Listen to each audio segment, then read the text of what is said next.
Muito bem, nos últimos 4 domingos nós estamos trabalhando com os irmãos a série de mensagens Quem é Jesus? Quem é Jesus? E vimos até aqui, que primeiro Ele é Deus. Uma segunda mensagem vimos que Ele é o Cordeiro de Deus. Semana passada nós vimos que Ele é o justo juiz. E hoje nós queremos falar que Ele é o amor. Ele é o amor. Você, ao entrar aqui na igreja, você recebeu aí um marcador de página, não só com o tema de hoje, Ele é o amor, mas inclusive com o texto básico da mensagem de hoje. Eu vou pegar apenas uma parte desse versículo, que é a parte B do versículo, que é de João 13, o verso 1. O João 13, verso 1 diz que antes da festa da Páscoa, Jesus sabia que havia chegado a sua hora de deixar este mundo e voltar para o Pai. E aí no texto que você tem aí no marcador, essa é a segunda parte que diz: Ele tinha amado os seus discípulos durante seu ministério na terra e os amou até o fim. Vamos ler essa parte em negrito, essa segunda parte aí do texto, vamos ler juntos, bem bonito, vamos lá? Ele tinha amado os seus discípulos durante seu ministério na terra e os amou até o fim. Nós estamos no cenáculo. 2 discípulos, melhor dizendo, 2 dos discípulos de Jesus, dos quais nós não sabemos o nome, tinham seguido as orientações de Jesus. Entraram em Jerusalém, abordaram um homem que estava saindo com um pote de água, dizendo: o mestre pergunta, onde é o cenáculo, onde é o quarto, onde são as acomodações, no qual poderei comer a Páscoa com os meus discípulos? O homem, diante dessa pergunta, levou os discípulos até a uma ampla sala no andar superior, uma sala mobiliada, uma sala pronta, e ali os discípulos então fizeram os preparativos para celebrar a Páscoa. Não apenas eles encontraram o local, mas ali eles prepararam tudo. Provavelmente prepararam a massa, assaram ali os pães sem fermento, lavaram as ervas amargas, foram até o mercado, compraram ervas, lavaram as ervas, adquiriram provavelmente um cordeiro, sacrificaram o cordeiro, imolaram, sacrificaram, derramaram o seu sangue, assaram a carne e prepararam a mesa para que eles pudessem então cear, porque era o tempo de celebrar a Páscoa, era o tempo de rememorar aquilo que tinha acontecido na história do Êxodo. Nós estamos numa quinta-feira, e esse texto faz referência exatamente à noite em que Jesus foi traído. Seu ministério terreno acabou aqui. O dia seguinte se tornaria a testemunha do seu sofrimento, da sua agonia, da sua angústia de morte. Então, antes de morrer, antes de ir para a cruz, antes então de se entregar por amor, ele recolheu os seus 12 discípulos nesse cenáculo para ali eles comerem a Páscoa, instituir a ceia, que é o memorial, e revelar aos discípulos o seu amor e preparar os seus discípulos para a sua partida, porque ele tinha ciência de que tinha chegado a sua hora e que ele iria deixar este mundo. Então, nada melhor de que naquela última noite conscientizar os discípulos da sua partida, de que ele iria embora, mas que eles não ficariam sozinhos, que o Espírito Santo seria enviado para estar ali com eles e caminhar com eles. Jesus sabia que a sua hora era chegada. Rigorosamente, Jesus andou debaixo da agenda do céu. Ele cumpriu cabalmente a agenda traçada pelo Pai. E agora Jesus estava à sombra da cruz. Jerusalém estava com as ruas cheias. Na época de Jesus, Jerusalém provavelmente tinha em torno aí de 100, 120 mil habitantes, mas na época da Páscoa, ou na época das festas, Jerusalém chegava a ter 1 milhão de pessoas ali nas suas ruas. As pessoas iam para a capital, elas iam para o templo, elas iam para comemorar, porque era lei, era exigência. Então eles iam para Jerusalém a fim de celebrar, a fim de comemorar. E Jesus então estava exatamente em Jerusalém, assim como muitas pessoas, e naquela cidade, com toda certeza, as pessoas estavam preparando-se para a Páscoa, imolando o cordeiro, celebrando aquele momento, e Jesus escolheu exatamente este momento para se reunir com os seus discípulos. Ele escolheu exatamente essa festa, porque assim como o cordeiro lá atrás foi sacrificado, foi imolado, como nós vimos há 2 semanas atrás, o cordeiro, ele, como o cordeiro de Deus, também precisava precisava ser sacrificado, também precisava ser entregue, ser imolado de uma vez por todas, de forma definitiva. Então Jesus escolheu perfeitamente, Deus o Pai, Jesus e a Trindade, vamos dizer assim, escolheu perfeitamente este momento para que realmente nessa festa, em meio a essa festa, Jesus pudesse ser entregue, ser sacrificado. Também era uma oportunidade, porque existiam pessoas de todos os lugares ali, e essas pessoas então teriam a oportunidade de assistir o Cordeiro de Deus sendo sacrificado, o Cordeiro de Deus sendo imolado. Sabendo que aquela era a sua hora, o texto nos diz que Jesus amou os seus discípulos e os amou até o fim. É uma frase que parece ser simples, mas ela carrega consigo algumas informações preciosas, e eu quero compartilhar 3 informações preciosas que esse texto traz com relação ao amor. A primeira informação que temos é quanto à autoria. Quem é o autor do amor? O texto nos afirma aí que Jesus amou os seus discípulos, né? Vamos pegar um pouquinho de língua portuguesa. Ele tinha amado os seus discípulos durante seu ministério e os amou até o fim. Ele tinha. Quando perguntamos ao verbo, quem tinha amado? Né? Quem é que amou? Quem tinha amado? O sujeito da frase é ele. E quem é ele aqui na nossa história? Jesus. Jesus amou os seus discípulos e não podia ser diferente. Não podia ser diferente porque o próprio João, lá na sua primeira carta, depois, no capítulo 4, no verso 8, vai afirmar categoricamente isso, que ele é amor. Hoje de manhã eu vi a idade jurássica dos irmãos que estavam presentes aqui de manhã. Porque todos nós que participamos de igreja desde pequenininho, que participamos de escola dominical, aqueles que estão na igreja há muito tempo, com toda certeza já cantou essa musiquinha. Existe uma musiquinha que diz 3 palavrinhas só. Quer ver como os irmãos vão cantar? Acho que todo mundo sabe aqui. Acho que a maioria vai saber. O que diz a canção? 3 palavrinhas só eu aprendi. E quais são as 3 palavrinhas? Deus é amor. E termina? Tralalala. Jurássicos. Né? O escritor, o João, ele escreve na sua primeira carta exatamente isso. O que Deus é? Deus é amor. É a sua essência. É o ser de Deus. Ele é amor. É a sua natureza. O amor vem dele. E é interessante aqui que nessa última noite, nesse último momento com seus discípulos, Jesus ama e ama até o fim. Ele ama os seus discípulos. A causa do amor de Jesus não está no objeto, mas é no seu próprio ser. A causa do amor de Jesus não estava nos discípulos, mas a causa estava em si mesmo. A causa do amor de Jesus por nós não está em nós, mas está nele mesmo. E aí é interessante porque nós temos que ter isso bem claro diante de nós. Não há absolutamente nada que eu possa fazer para ele me amar mais, e não há nada que eu possa fazer para ele me amar menos. Não há nada. Ele me ama, essa é a sua essência. É assim que ele é. Ele nos ama, ele escolheu nos amar, e não há nada. Você pode falar assim: eu vou mais à igreja. Pode vir mais à igreja, é bom para você.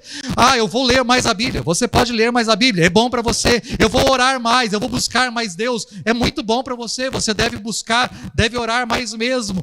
Eu vou servir mais, eu vou trabalhar mais, eu vou honrar a Deus com os meus dons, os meus talentos. Eu quero servir lá na igreja. Pode servir, quanto mais você quiser servir, você pode servir. Você vai falar: eu quero contribuir mais, eu tenho contribuído, mas eu quero contribuir mais. Pode contribuir, mas nada disso que você fizer a mais vai fazer com que Deus ame mais você. Porque não há nada que você faça que aumente o seu amor por você. Não há nada. E não há nada também que você faça que diminua o amor dele por você. Ele continua amando você da mesma maneira. Eu posso utilizar aqui exemplo que são os pais. Nós amamos os nossos filhos, alguns mais, outros menos. mas amamos com maior intensidade. Nós nos correspondemos melhor com alguns filhos e talvez com outros nem tanto assim, né? Mas todos nós amamos os nossos filhos. Alguns vão dizer assim, não, eu amo igual. Mentira, mas tudo bem, eu concordo com você, mas nós amamos os nossos filhos. Amamos. É óbvio que se os nossos filhos são os filhos, se os nossos filhos são inteligentes, eles tiram excelente nota, eles vão muito bem na escola, você vai lá na reunião de pais e os professores só falam bem do seu filho, ele é o melhor aluno, ele é estudioso, ele é esforçado, ele é participativo, você se orgulha, você fica alegre, você fica feliz, você está preocupado com o futuro dele, com que ele estude mesmo, com que ele seja alguém, com que ele se forme e tudo mais, você fica feliz. Se por acaso ele vai numa festinha e se comporta, ele vai numa visita e se comporta, na igreja ele se comporta, tudo que ele faz, talvez, e é muito bem feito, possa trazer brilho aos seus olhos, e você ama o seu filho, mas você ama mais ou você ama menos? Ou você apenas ama? Você ama. O seu filho pode ser o oposto disso, ele não é um anjo, ele é um demônio, né? Você fica assim, meu Deus do céu, essa criança saiu da onde? Puxou a quem? Puxou o pai. Com toda certeza a mãe fala isso. Puxou o pai. É aquela criança que não para, hiper, super, mega ativa, bota fogo em todo mundo. Quando você chega na reunião de pais, os professores falam, ai, mãe, aí você já sabe o que vem. O seu filho não presta atenção, o seu filho não faz, o seu filho é isso, o seu filho é aquilo. E ali vão falar um monte do seu filho e você já sabe. E vão falar um monte, você fala, meu Deus, o que vai ser dessa criança? Ele é o maior, é o pior, é o baderneiro. Ele é aquele que apronta, você vira e mexe, toca o seu telefone e você tem que ir para a escola porque alguma coisa ele aprontou lá. Você ama mais, você pode, ou ama menos o seu filho? Talvez você possa ficar com um pouquinho de raiva, talvez você possa ficar com um pouquinho de vergonha, mas me desculpa, você continua amando da mesma maneira. Seu filho pode ser um excelente filho, um empresário famosíssimo. Ele pode ser a pessoa mais importante, ilustre. Pode ser o prefeito da cidade. Pode ser a pessoa mais importante. Tapete vermelho estendido e você lá, como pai, como mãe, está lá para presenciar um momento de glória sobre a sua vida e você vai o amar. Mas o seu filho pode estar numa sarjeta, caído numa sarjeta, embriagado, drogado, sofrendo. Você vai lá na sarjeta e você o ama da mesma maneira. Não há nada que ele possa fazer que aumente o seu amor. Não há nada que o meu filho possa fazer que vai aumentar o meu amor por ele. Eu o amo e ponto. E não há nada que ele possa fazer que diminua o meu amor por ele. Eu o amo e ponto. Esse é Deus. Ele é o amor, essa é a essência dele, e é isso que aqui João está nos apresentando nessa última noite de Jesus. Ele nos ama, ele sempre nos amou, nos ama e sempre nos amará, porque essa é a sua essência, ele é amor. Mas a segunda informação que temos aqui nesse texto é quanto ao alvo do amor. Não temos só o autor, mas temos também o alvo do amor. E o texto afirma que Jesus amou os seus discípulos, né? Ele tinha amado os seus discípulos durante seu ministério na terra e os amou até o fim. Ele amou os seus discípulos e os amou até o fim. Bom, se soubemos quem é o sujeito, é Jesus, ele amou. Agora sabemos quem é o objeto, né? O alvo deste amor. E o objeto da frase aqui são os discípulos. O alvo do amor de Jesus era cada um dos discípulos presentes naquela sala. Mas o alvo do amor de Jesus não eram apenas os discípulos presentes naquela sala, porque logo depois daquele momento, quando ele sai daquele momento com os discípulos, ele vai para um jardim chamado Getsêmani, e ali ele é traído por Judas, ele é preso, ele é levado para o Sinédrio, ele é julgado, ele é condenado, depois ele é levado para Pilatos, ele é levado para Herodes, ele é levado para Pilatos, depois ele é levado para uma cruz, e naquela cruz ele morre. Mas ali naquela cruz morrendo, ele não morreu apenas por aqueles discípulos que estavam presentes naquele cenáculo, porque não são apenas os discípulos daquele lugar que foram alvo do amor de Jesus. O amor de Jesus não se restringe àqueles 12, não se restringiu aos 12. Ele amou os seus discípulos e os amou até o fim, mas ele não amou apenas os discípulos, ele amou também as pessoas que estavam do lado de fora daquele cenáculo, pessoas que estavam em Jerusalém e queriam presenciar tudo aquilo. O seu amor também era sobre aquelas pessoas, e não só apenas sobre aquelas pessoas, mas o seu amor também se expandiu para os que estavam ali em Jerusalém, os que estavam na Judéia, os que estariam na Samaria e até mesmo os confins da terra. O seu amor é destinado a todas as pessoas. E nisso inclui eu e inclui você. Este amor, ele é destinado a todos nós. Ele amou a cada um de nós. E é interessante, ele amou, nós temos que lembrar da história. Ele amou os seus discípulos, apesar dos seus discípulos, momentos depois, o abandonarem. Porque os seus discípulos o abandonaram. Quando ele foi preso, os discípulos fugiram, os discípulos escaparam. Vergonhosamente, eles abandonaram Jesus. Nós temos que lembrar que entre os discípulos estava Judas, que estava tramando a traição ali de Jesus. Eu tenho que lembrar que entre os discípulos estava Pedro, que negou veementemente que não conhecia Jesus, que não era discípulo de Jesus, que não seguia. Mas Jesus, independente de quem eram os seus discípulos, independente do Pedro negar, independente do Judas o trair, independente dos discípulos fugirem, Jesus amou os seus discípulos. Eu posso olhar para esses homens aqui, olhar para o histórico deles e dizer, eles não mereciam um amor de Jesus. Mas olha para o meu histórico, olha para o seu histórico. Nós também não merecemos o amor. Nós também não merecíamos o amor.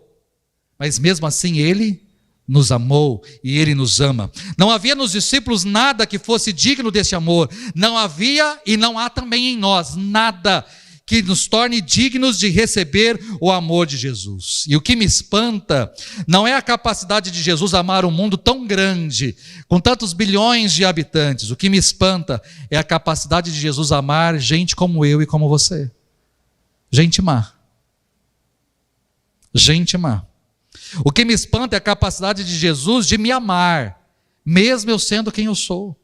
Mesmo fazendo o que eu faço, mesmo conhecendo Ele, os detalhes da minha vida, detalhes que você não conhece, coisas que você não sabe, coisas que não passam pela sua mente, pelo seu coração, os seus olhos não veem, mas os olhos dele me enxergam, e Ele sabe os detalhes da minha vida, e apesar de tudo que sou, apesar das minhas falhas, apesar dos meus erros, apesar dos meus defeitos, Ele decidiu me amar, apesar de tudo isso, e me ama apesar de tudo isso.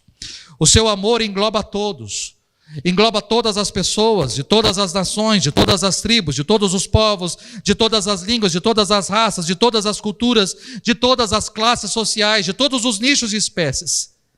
Ele amou tanto rico quanto pobre, quanto culto, quanto iletrado. Ele amou tanto maior empresário deste mundo, quanto mais humilde empregado. Ele amou tanto rei revestido de poder, quanto o servo mais humilde da corte. Ele amou aquela pessoa aplaudida pela sociedade, porque é uma grande personalidade que desfila pelos tapetes vermelhos, mas ao mesmo tempo ele amou o mendigo que está na sarjeta, aquele maltrapilho, o fétido, aquele que está agora nos semáforos dessa cidade pedindo algum dinheiro, aqueles que estão caídos, bêbados e entregues nas sarjetas dessa cidade. Ele amou, e o seu amor é destinado a todos. A todos. Ele amou aqueles discípulos presentes na sala, mas ele amou também as pessoas que estavam fora daquela sala. Ele amou as pessoas daquela época, mas o seu amor alcançou a mim, na minha época, na sua época, e não só a mim e a você. O amor dele também será sobre os nossos filhos, sobre os nossos netos, sobre os nossos bisnetos, porque ele decidiu nos amar. É o alvo do seu amor. Mais uma terceira informação que temos neste versículo é quanto ao tamanho do amor. O texto afirma que Jesus amou até o fim. Ele tinha amado os seus discípulos durante seu ministério na terra e os amou até o fim.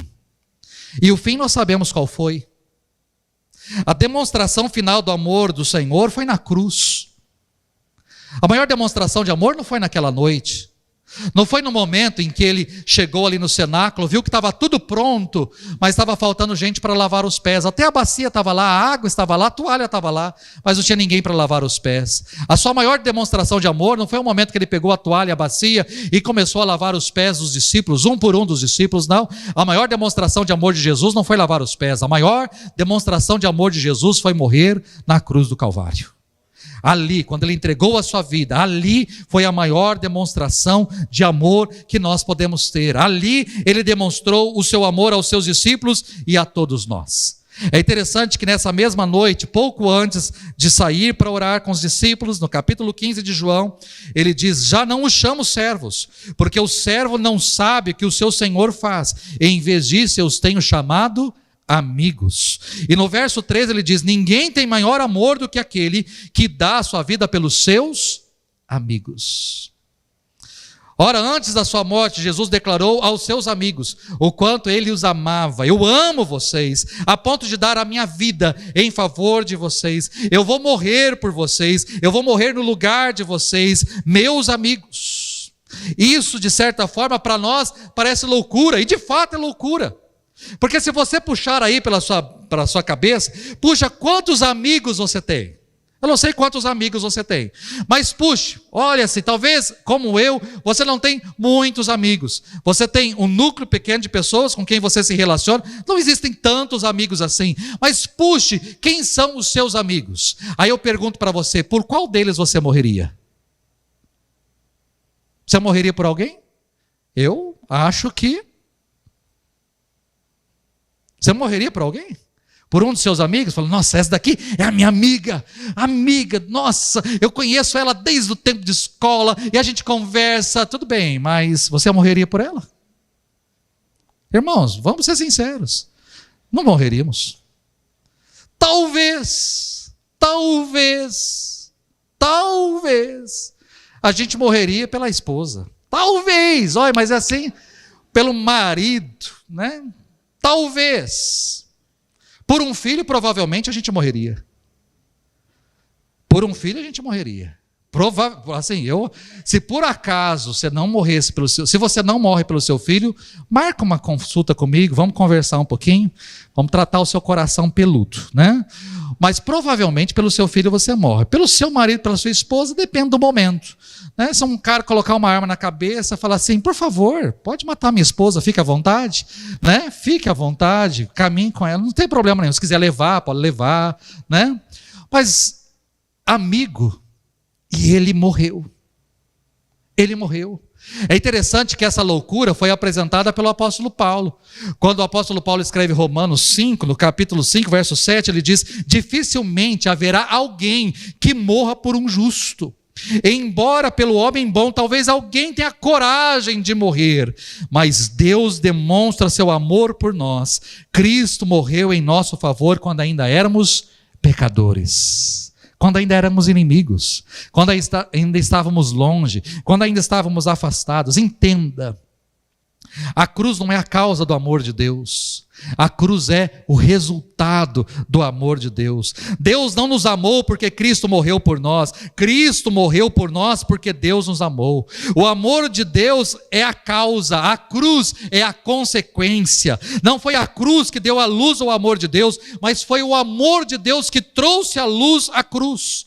A cruz foi o fim, o resultado, a consequência de um amor. Ele amou até o fim, ele amou até a cruz, ele amou até a morte, até entregar a sua vida. Ele amou até o fim.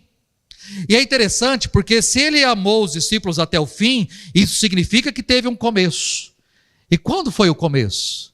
Aí algo que nos assusta ainda mais, porque a palavra de Deus nos diz que antes da fundação do mundo, o amor de Deus começou antes da fundação do mundo. A cruz estava incrustada no coração de Deus desde a eternidade. Apocalipse capítulo 13, verso 8 diz que o Cordeiro foi morto desde a fundação do mundo. O Cordeiro não foi morto naquela sexta-feira, logo depois de Jesus cear ali com seus discípulos. O Cordeiro foi morto desde a fundação do mundo. Antes de tudo existir, o Pai já havia ofertado o seu Filho a nós.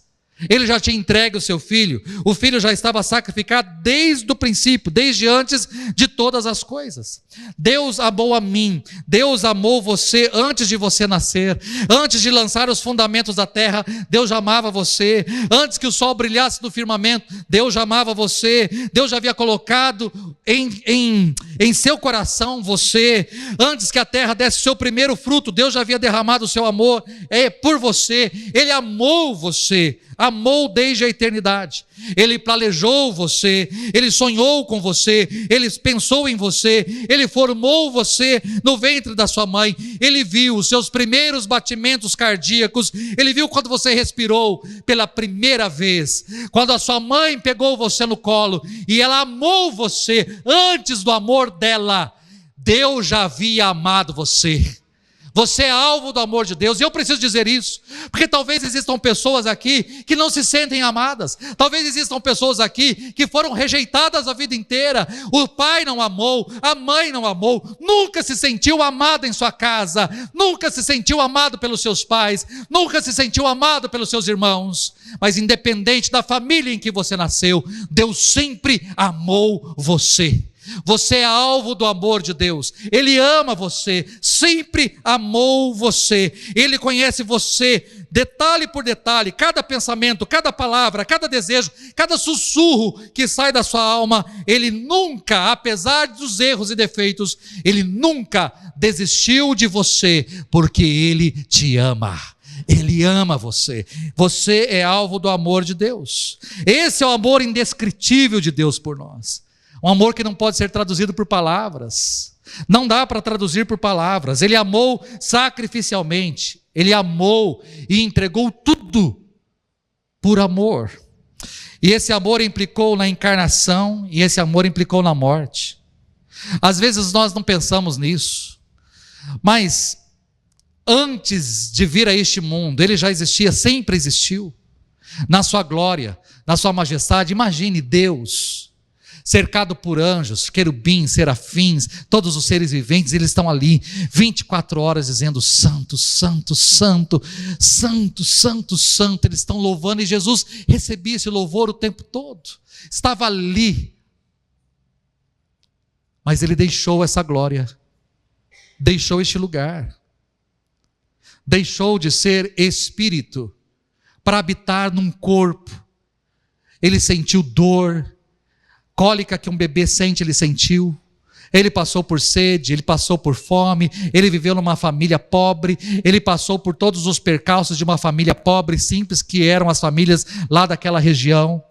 Ele sofreu, Ele foi acusado, Ele sofreu com calúnias, Ele sofreu com palavras, Ele sofreu com traições, Ele foi preso, Ele foi castigado, Ele foi esbofeteado, Ele foi chicoteado, Ele foi colocado numa cruz, pregado numa cruz, não foi amarrado nas suas mãos, nos seus pés, foram colocados pregos, enormes pregos, que atravessaram a sua mão, atravessaram os seus pés. Ele suportou tudo isso por amor.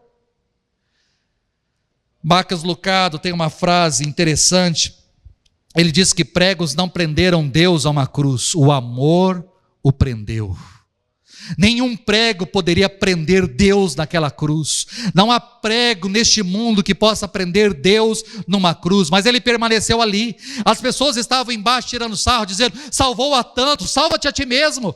Por que não desce da cruz? Você acha que Ele não tinha condições de descer da cruz? Ele tinha todo o poder para descer da cruz. Ele poderia a qualquer instante ter descido daquela cruz. Ele poderia ter feito com que aqueles pregos saíssem das suas mãos. Ele poderia ter feito com que os pregos saíssem do seu pé. Ele poderia ter levitado na frente de todo mundo e descido ali em poder, em glória diante de todo mundo. Seria algo maravilhoso, fantástico de se narrar. Mas Ele permaneceu pregado naquela cruz, não porque um prego o prendeu ali, mas porque Ele amou a mim e a você, e Ele precisava morrer por mim e por você. Então quando eu estou me aproximando da Páscoa, não é por coelhinho, não é para chocolate, não é para ter isso, bacalhau ou peixe ou qualquer coisa assim. Eu estou celebrando neste momento aquele homem que se entregou por mim e por você, mas acima de tudo um Deus que se entregou por mim e por você. Ele nos amou até o fim, até o fim. O amor o prendeu naquela cruz. Mas o texto que nós lemos terminou, mas eu não podia parar aqui, porque nessa mesma noite, Jesus, Ele continua o seu discurso e o seu ensinamento com relação ao amor. E aí quando nós chegamos um pouquinho mais para frente, no verso de número 13, Jesus diz assim: vocês me chamam mestre e senhor, e têm razão, porque eu sou. No verso 15 ele diz: eu lhes dei um exemplo a ser seguido, façam como eu fiz a vocês. E aí ele termina no verso 34 dizendo: amem uns aos outros, assim como eu os amei, vocês devem amar uns aos outros. Jesus era chamado de mestre pelos discípulos, e de fato ele era. E naquela noite foi a aula. Tudo estava pronto. Mesa pronta, pães assados, cordeiro assado, as ervas lavadas, a bebida ali à mesa, estava tudo bonito, muito bem feito, arrumado, a bacia ali, a toalha ali, a água ali, tudo certinho, bonitinho. E Jesus chega então com seus discípulos, e os discípulos então começam a sentar porque eles vão comer, e ninguém se preocupou em lavar os pés. Os pés se sujavam. Hoje nós temos calçados fechados, andamos por ruas asfaltadas, viemos de carro para cá. Mas naquela época as pessoas andavam descalças em ruas empoeiradas, sem asfaltamento, e ali andavam de sandálias, com os pés. Então se sujavam. Chegavam nas casas, era comum, era normal. Os pés eram lavados para você poder entrar, e as mesas não eram como as mesas temos hoje. Uma mesa onde a gente pode sentar numa cadeira e o pé fica lá embaixo. Não, as mesas eram baixinhas, e as pessoas deitavam em divãs para comer ali à mesa. Então os pés precisavam ser lavados, e Jesus viu que nenhum discípulo fez nada. Então ele tomou a frente, pegou a toalha, pegou a bacia, encheu de água e começou a lavar pé por pé, discípulo por discípulo. E depois, quando ele terminou de lavar o pé dos 12, não me esqueça disso, não se esqueça disso, ele lavou o pé dos 12. Ele se assentou à mesa e disse para os seus discípulos isso: vocês me chamam mestre e senhor, e de fato eu sou mestre e senhor de vocês. Mas o que eu fiz nessa noite? Eu dei um exemplo que tem que ser seguido por vocês. Façam como eu fiz. Ah, pastor, o que é então para nós fazermos? Lavarmos os pés uns dos outros, pegarmos uma bacia e lavarmos os pés uns dos outros? Não. O que é que ele está ensinando aqui? Amar. Porque eu não posso me esquecer que ali estava o Pedro. Vamos lembrar do Pedro? E ele lavou o pé do Pedro. E ainda teve que brigar para lavar com o pé do Pedro, que o Pedro não queria deixar ele lavar o pé. Mas ali ele lavou os pés do Pedro. Ele lavou os pés do Judas. E eu não acho que ele lavou mal lavado. Ele lavou igual de todo mundo. Ele lavou os pés ali do Judas.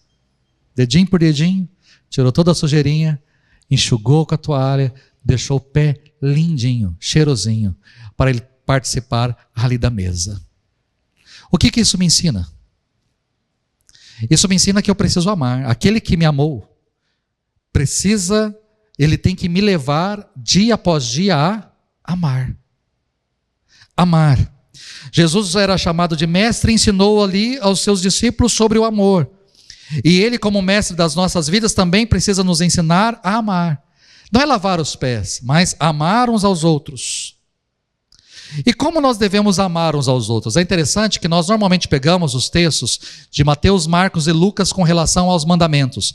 E Mateus, Marcos e Lucas dizem que os mandamentos se resumem em 2. Quais são os 2 mandamentos?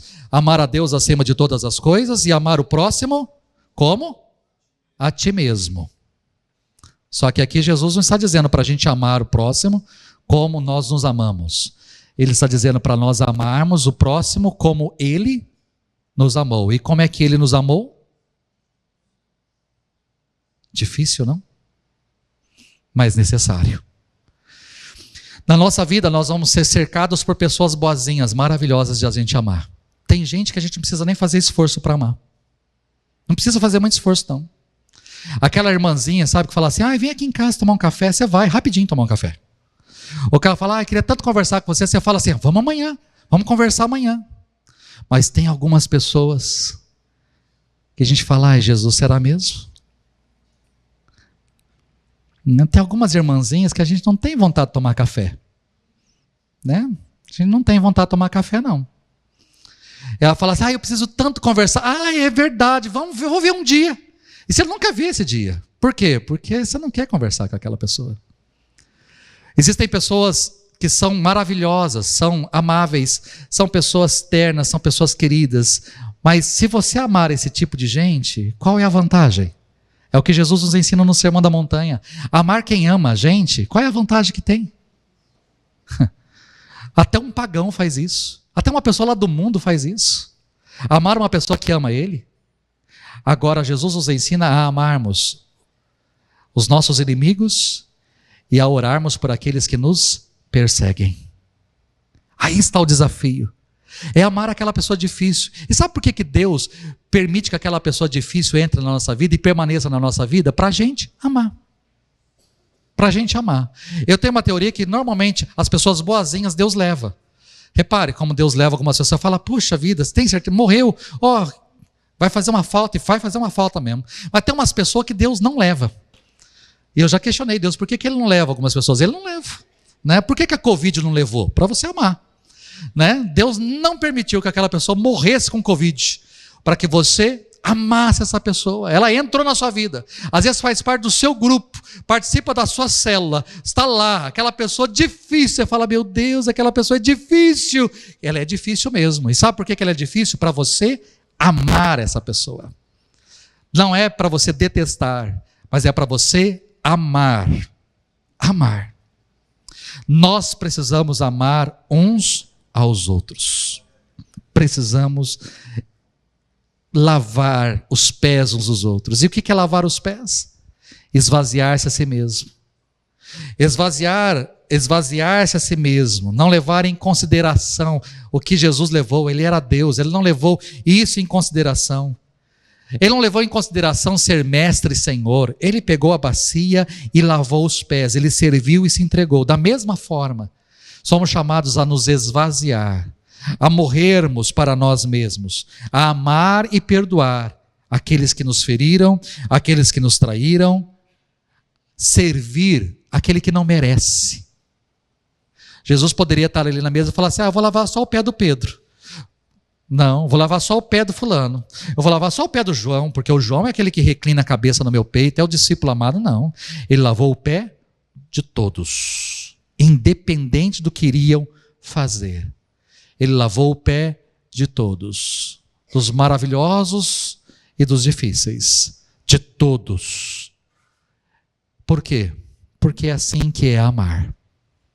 Assim é amar a outra pessoa. Lavar os pés uns dos outros significa fazer o que for preciso para ajudar o outro naquilo que ele precisa. Não porque ele merece, não porque ele é bom, mas porque ele não merece.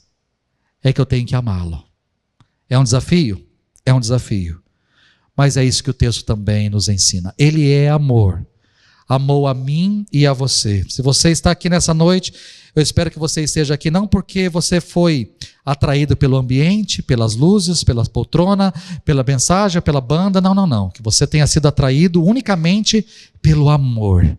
Você está aqui porque Ele amou você. Se você nunca ouviu falar desse amor e achou que a pessoa que tivesse talvez destinado maior amor foi a sua mãe, foi o seu pai, ou foi o seu marido, a sua esposa, engano seu. Não existiu e não existe amor maior que o amor do nosso Deus, que foi demonstrado não num cartaz. Talvez você já tenha recebido declarações lindas de amor. Alguém já tenha feito um cartaz, mandado uma carta, um cartão, mandado um buquê de flores. Alguém já tenha te mandado um presente e feito uma declaração linda, maravilhosa de amor. Talvez alguém já postou na internet um texto lindo, marcou você, a sua foto, declarando todo o seu amor por você. Me desculpe, por maior que tenha sido essa declaração, nada se compara ao que aconteceu na cruz. Nada se compara àquela demonstração de amor, não por palavras, mas por atitude. Ele nos amou e nos amou até o fim. E diante deste amor, nós devemos amá-lo também, mas também devemos amar uns aos outros, porque é assim que Ele nos ensinou. Que Deus nos abençoe. É em nome de Jesus. Feche seus olhos, curve a sua cabeça. Eu quero orar com você. Senhor, nós nos deparamos com a Tua palavra, e a Sua palavra é linda. Como é bom olharmos para a Tua palavra e enxergarmos, entendermos que nós não estamos neste mundo por um acaso. E por mais que existam pessoas neste mundo que não nos amem, ou por mais que nós não nos sintamos amados, nem pelos nossos pais, por mais que fomos rejeitados por pessoas, o Senhor nos ama. Muito obrigado por isso. Obrigado pelo teu amor, obrigado pela tua graça, obrigado pela tua misericórdia, obrigado. Nós não merecíamos, mas o Senhor nos amou. Muito obrigado por isso. Obrigado porque este amor não ficou restrito aos discípulos dali daquela sala, mas o seu amor ultrapassou todas as barreiras existentes e chegou até nós. A mensagem do seu amor chegou ao nosso coração e nós nos rendemos ao amor do Senhor. Obrigado, porque o Senhor também nos amou. Não só as pessoas daquela época, mas o Senhor também nos amou, amou os nossos filhos, e cremos que o alvo do teu amor também virá sobre os nossos netos, os nossos bisnetos, a nossa descendência. O Senhor nos ama. Obrigado porque o Senhor não olha para aquilo que estamos fazendo, ou aquilo que temos feito. Não é isso que diminui ou aumente o seu amor, não. O Senhor nos ama, definitivamente. O Senhor nos ama incondicionalmente. Apesar do que somos, apesar do que fazemos, o Senhor nos ama. Obrigado pelo teu amor. Obrigado pelo envio de Jesus. Obrigado pelo sacrifício de Cristo. Obrigado pela sua entrega. Obrigado porque ele poderia ter desistido, mas não desistiu. Obrigado porque ele poderia ter descido daquela cruz, mas ele não desceu. E não desceu porque também nos amou até o fim. Obrigado por isso. Que essa palavra fique no nosso coração e nos leve também a amarmos, não só o Senhor acima de todas as coisas, a dedicarmos o nosso amor a Ti, mas inclusive a amarmos nos nossos relacionamentos uns aos outros. Nós precisamos, Senhor, precisamos amar uns aos outros. Aqueles que são fáceis de ser amados, aqueles que são gentis, que são cordiais, que são maravilhosos com relação à nossa vida, mas também nos ensine a amar e a dedicarmos o nosso amor àquelas pessoas que são difíceis, que são complicadas, aquelas pessoas de trato difícil, de semblante difícil, de proceder difícil. Elas também são alvo do seu amor e também devem ser alvo do nosso amor. Não amar as pessoas apenas que são iguais a nós, mas inclusive aquelas que são muito diferentes. Não apenas amar aquelas que estão na mesma classe social, no mesmo âmbito nosso, mas amar aquelas que o mundo inteiro também não tem amado. Mas nós podemos amar e fazer a diferença na vida dessas pessoas. Nos ensine isso. É assim que eu oro, Pai. Em nome do Senhor Jesus. Amém e amém.